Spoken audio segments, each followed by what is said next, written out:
The condensation on the glass of my phone screen made the faces blur as I swiped. It was 11:14 p.m., the only window of time that belonged entirely to me, situated precariously between the last load of laundry and the 6 a.m. alarm that would start the hunt for matching socks and misplaced backpacks. I remember the exact weight of the device in my hand. It felt heavier than it should, like a lead weight pulling me into a digital current I wasn't sure I could swim in. The first face was a man named Mark, 38, standing on a boat with a fish. The second was Julian, who liked adventure and no drama. I lingered on that phrase, no drama. In the vocabulary of 2026, no drama is a digital shorthand. It is a locked gate. It means, don't bring me your history. Don't bring me your complications. And certainly don't bring me the two small humans who eat my cereal and occupy the center of my universe. To them, my life is a cautionary tale. To them, I am a liability. I swiped left. The motion was mechanical, a repetitive strain on the thumb that felt like a tiny private erasure of my own hope. I was 34 years old, a mother of two, and I was navigating a market that seemed designed to devalue everything I had become. There is an object I keep in the top drawer of my nightstand, tucked under a stack of old utility bills I'm still disputing. It's a small plastic dinosaur, a triceratops with a chewed-off tail. I found it in the crack of the sofa the day my ex-husband moved the last of his boxes out of the house. I didn't throw it away. I didn't put it back in the toy chest. I kept it there, hidden, a piece of the wreckage. It is my secret anchor. It represents the version of me that failed to keep a family whole. The version that is now forced to audition for a new role in a play where the script has been rewritten by algorithms. Every time I opened the app, I felt the phantom weight of that broken plastic toy. It was a reminder of the baggage the profiles warned against. I had become a woman who was constantly calculating the cost of her own truth. Do I mention the kids in the first 3 sentences? Do I wait until the first drink? If I wait, am I a liar? If I lead with it, am I invisible?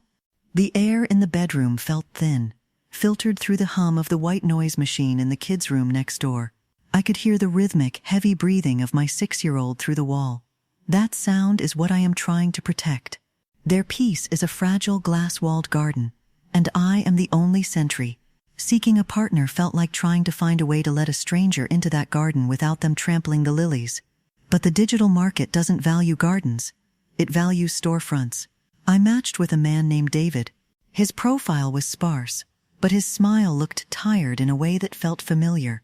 He was an architect. He liked jazz. He didn't have the no drama disclaimer. We messaged for 3 days. Careful, curated sentences that felt like walking on eggshells. He asked what I did for fun. I wanted to say that fun was a concept I hadn't revisited since 2021.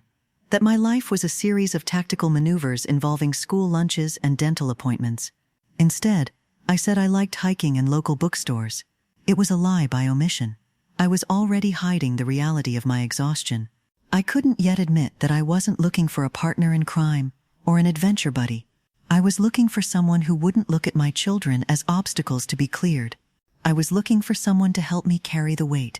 But the rules of the 2026 market dictated that I must appear weightless.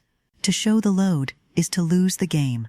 The buzzing of a fly against the window screen was the only sound in the room as I waited for his reply.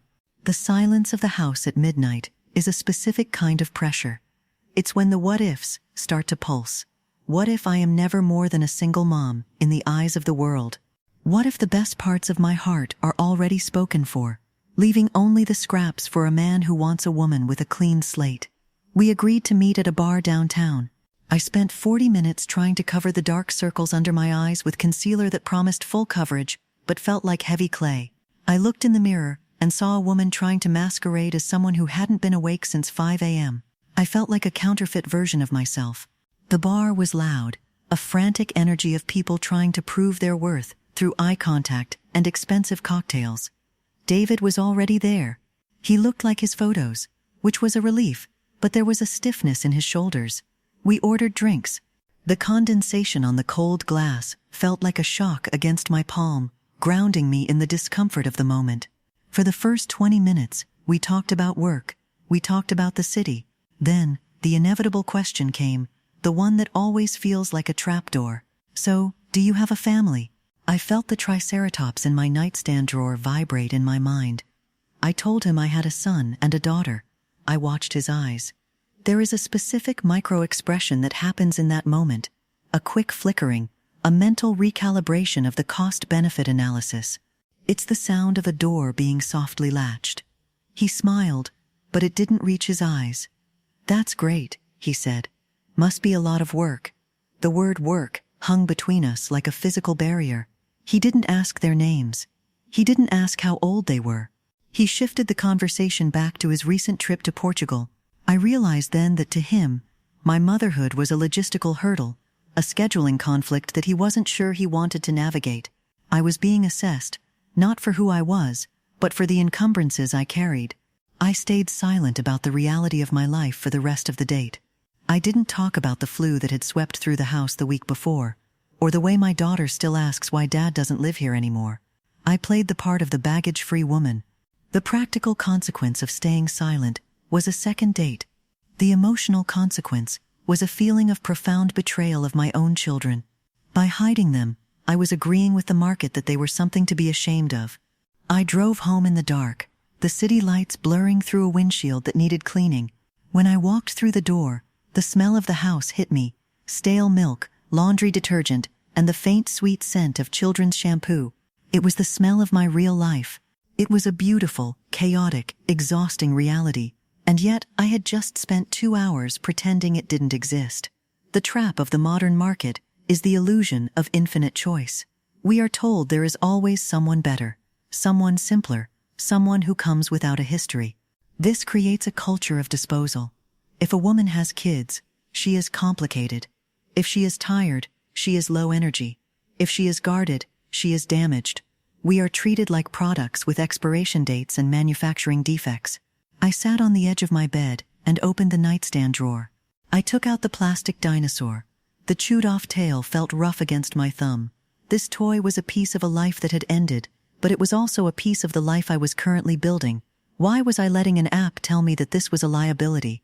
A week later, I went on another date, this time with a man named Marcus. He was a teacher. He had a dog. He seemed kind. We were sitting in a quiet booth at a diner, the smell of grease and old coffee hanging in the air.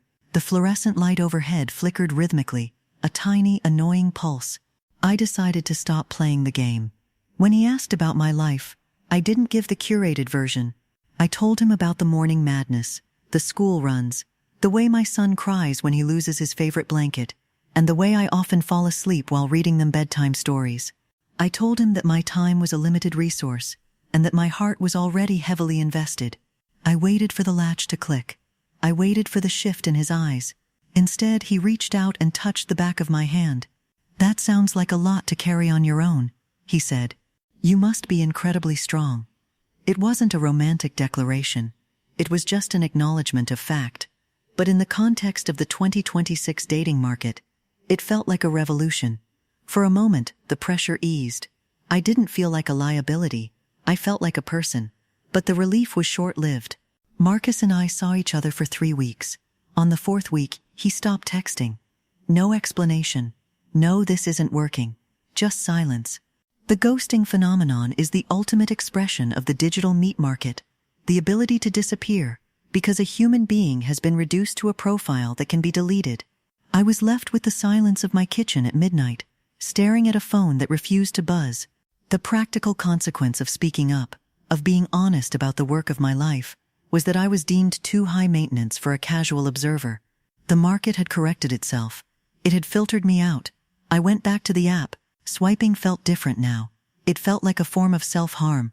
I saw a man who listed no single moms in his bio. He was standing in front of an expensive car, looking confident. I wondered if he realized that by excluding us, he was excluding the women who knew the most about loyalty, endurance, and the capacity to love under pressure. He wanted a surface, not a soul. The digital landscape is a desert of context. It strips away the nuance of why a home broke or how a woman survived. It turns our trials into red flags. I found myself looking at my children as they played in the backyard, their laughter a sharp contrast to the coldness of the screen in my pocket. I felt a surge of protective fury. How dare I let a stranger's preference make me feel like their existence was a flaw in my resume? I remember sitting in my car outside the grocery store, crying over a notification from a dating app. It was a match from someone I had swiped on days ago, a man who seemed perfect on paper, but as I looked at his photos, the gym selfies, the travel shots, I felt a profound sense of exhaustion. I couldn't do the audition again. I couldn't spend another evening explaining why I couldn't stay out late, or why I couldn't go on a spontaneous weekend trip to Vegas. I realized I couldn't yet admit that I was terrified of being alone forever, but I was even more terrified of being with someone who tolerated my children rather than loving them. The market teaches us to compromise, to settle for being a secondary priority. It tells us that we are lucky to get any attention at all once we have baggage. The ticking of the clock on the dashboard felt like a countdown. Time is the one thing a single mother doesn't have, yet the market demands we waste it on people who have no intention of staying. We are expected to participate in a casual culture, when our lives are the furthest thing from casual. I deleted the apps. The act of pressing the small X and watching the icons vanish was a quiet defiance. It was an admission that I was currently incompatible with the world's version of romance. I walked into the house and found the plastic dinosaur on the floor. It must have fallen out of the drawer. I picked it up, and for the first time I put it in my son's toy box. I was protecting their peace by refusing to bring the digital meat market into our home. I was protecting myself from the slow erosion of my self-worth. The trial of the modern woman in this market is the pressure to be a commodity. We are told to optimize our profiles, to highlight our assets, and to hide our liabilities. But motherhood is not a liability. It is a crucible. It is the thing that made me who I am. If the market cannot see that as a superpower, then the market is broken, not me. I still feel the sting of the ghosting. I still feel the loneliness in the quiet hours after the kids are asleep. The aftermath is a quiet, heavy stillness. I am standing in my kitchen, the linoleum cold under my feet, looking at a drawing my daughter made of our team, me, her, and her brother. There is no one else in the picture. I don't know if there will ever be a man who sees the beauty in the drama or the strength in the baggage. I don't know if the algorithm will ever favor a woman whose primary commitment is to a garden she has already planted. The 2026 relationship market is a brutal place for a heart that has already been broken once. It demands we be shiny and new in a world that has already made us old and wise. I am 34 years old, and I am tired of auditioning for a role I already play perfectly every single day. I look at the empty space on the sofa where a partner might sit. It is a gap, a silence, a question mark. But as I turn off the kitchen light and head toward the stairs, I realize that the piece of the house is intact. The garden is safe. I haven't found love, but I have stopped allowing myself to be treated like a defective product. In a world of infinite swipes and casual erasures, choosing to be too much is the only way to remain whole. I am a mother. I am a survivor. I am a woman under pressure. And for now, the only superpower I need is the one that allows me to close the door on a world that doesn't deserve my truth. The phone sits on the charger, dark and silent. It no longer has the power to tell me what I am worth. I walk past the children's room, listening to the steady, rhythmic breathing that is the only metric that matters. I have survived the market by leaving it. What does it say about our world that a woman's greatest act of love is seen as her greatest flaw? I don't have the answer. I only have the weight of the day and the quiet of the night. I am still here. We are still a team. And for now, that has to be enough. The chewed-off tail of a plastic dinosaur is not a symbol of a broken home. It is a symbol of a home that is still standing, despite everything. I lay down in the dark, the silence finally feeling like a choice, rather than a sentence. I am not a liability. I am the anchor.